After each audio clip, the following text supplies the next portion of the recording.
Welcome, Rudy's Journey! Ka-Journey, honest question. Ganahan ka og comfort pero nganong hangtod karon wala pa gihapon. Push yourself. Kay kung dili ikaw mo push sa imong kaugalingon, kinsa man di ay. Kabantay ka, Ka-Journey. Ganahan ta magmata nga walay pressure, walay bills, walay kuyaw, pero everyday murag naa gihapon kay gigukod. Og mas sakit kita tanan ganahan og comfort pero daghan kayo nga dili willing mo buhat sa hard part. Focus on your prime years building something great. Comfort comes later. Ka-Journey, isod ni imong alimpatakan kay tinuod kayo ni. Ang kinabuhi murag pagtanom. Ang adlaw sa imong pagtanom dili mao'y ang adlaw sa imong pagharvest.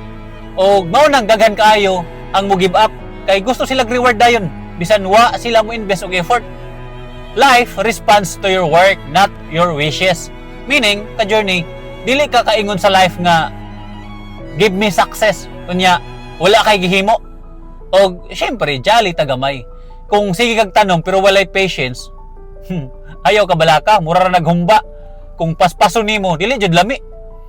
Ka-Journey, kung nagtanom ka karon sa imong fitness, negosyo, finances o karakter, ayaw undang.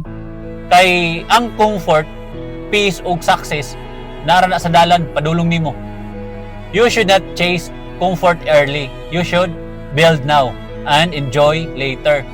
Kung nag-build ka sa imong future karon, comment planting sa ubos. Kay ako pod, Ka-Journey, nagtanom ko pirmi. Ka-Journey, trabaho ta. Kay bawal ta madriya ug ayaw kalimot, pasalamat ta sa Ginoo.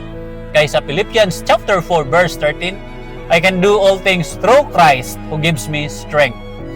Have a blessed Sunday, Ka-Journey. Ayaw kalimot, pasalamat tas Ginoo.